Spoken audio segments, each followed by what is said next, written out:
Partiendo de la hipótesis de que las crisis de deuda son recurrentes en nuestro mundo capitalista, es necesario hacer frente a esa acumulación de deudas, ¿no? Para ello, por un lado, es imprescindible que reestructuremos, que realimentemos los movimientos sociales que trabajan por la cancelación de las deudas, por un mundo sin deudocracia, tanto a nivel local como a nivel internacional, ¿no? En los años finales de los 90, principios del 2000, existía una red internacional contra la deuda que ha ido desapareciendo y que sería muy importante pues, volver a poner esfuerzos en eso, porque sigue siendo un problema para ciudades, para muchísimos países y a nivel global, ¿no?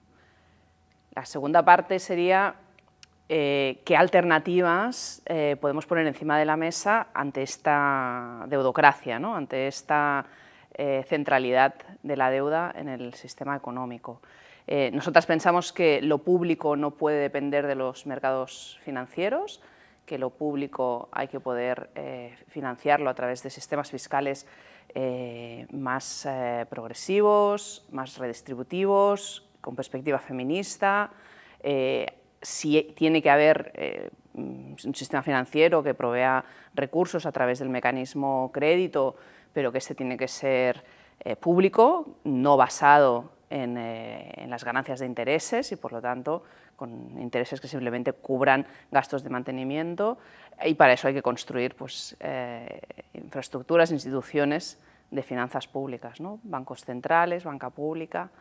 Estas serían algunas de las ideas, hay más, pero sobre todo revertir este ciclo de la deuda, ¿no?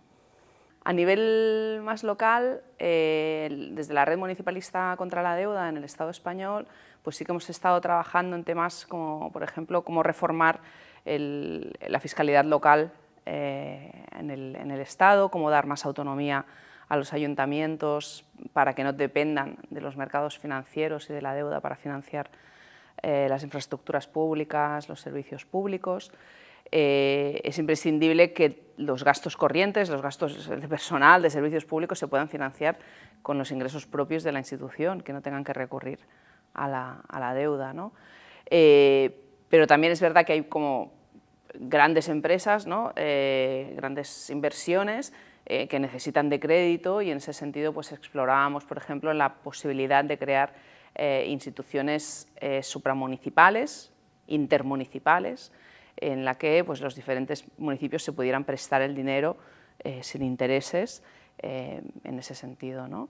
Los ayuntamientos que tienen superávit pudiesen prestar ese superávit a los ayuntamientos que tienen déficit, ¿no?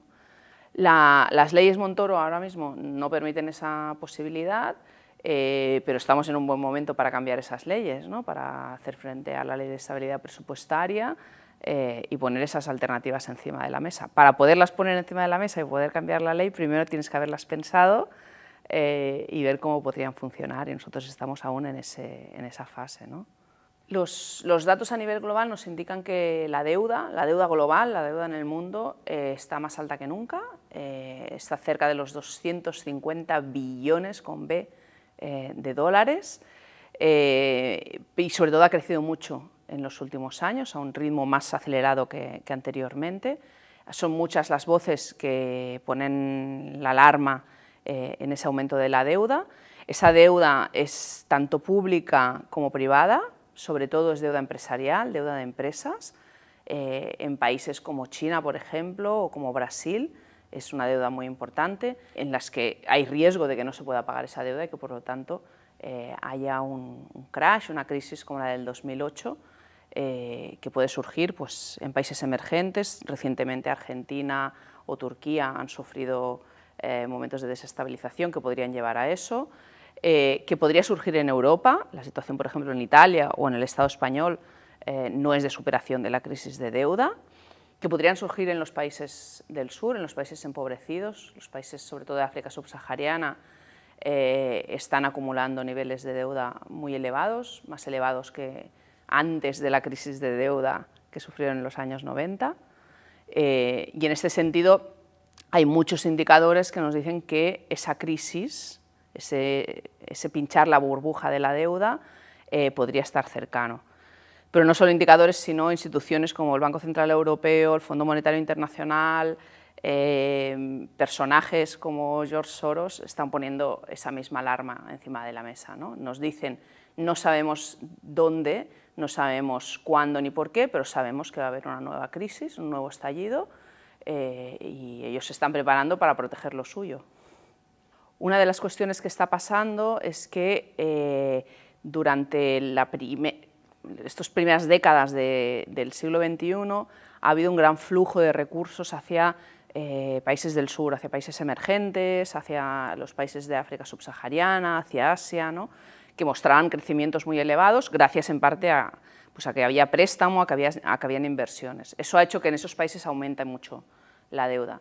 Lo que está pasando ahora, que hay una cierta incertidumbre en los mercados, pero que además el dólar está alto, los tipos de interés están creciendo en Estados Unidos, esos fondos de inversión están retirando el dinero de esos países y llevándolo a lo que ellos consideran es un espacio más seguro, que en este caso es Estados Unidos, ¿no? Entonces está habiendo como una fuga de capitales de esos mercados emergentes o de esos países empobrecidos que puede ser el detonante de ese estallido de una nueva crisis de deuda. El capitalismo es un sistema en crisis, o el capitalismo es crisis en sí mismo, depende de con qué ojos lo mires, ¿no? Desde un punto de vista económico y financiero, pues hay momentos de más crisis, pero si miramos desde otras dimensiones, la crisis es permanente, ¿no? Hay una crisis permanente en el ámbito ambiental, el cambio climático es innegable, hay una crisis de cuidados, el capitalismo es patriarcal y profundiza continuamente esa crisis de cuidados, hay una crisis social y política, el auge de la extrema derecha, no solo en España o en Europa, sino en otras partes del mundo es una muestra de ello, una crisis democrática, de valores.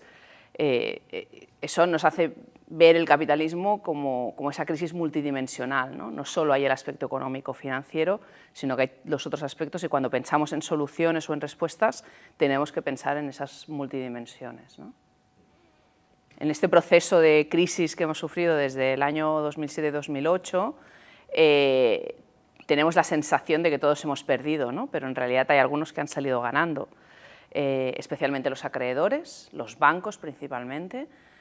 Los bancos han salido ganando, por ejemplo, con el propio negocio de la deuda, han ganado miles de millones en deuda española, ¿no? El Estado ha pagado intereses a los bancos que invirtieron en deuda española, han ganado las grandes empresas multinacionales, ¿no?, que se han beneficiado de los procesos de privatización que se han hecho a raíz de la crisis, han ganado los bancos centrales, el otro día salía la noticia de los beneficios que han obtenido los bancos centrales por la deuda griega, es decir, machacando al pueblo griego se ha generado un beneficio al sector bancario.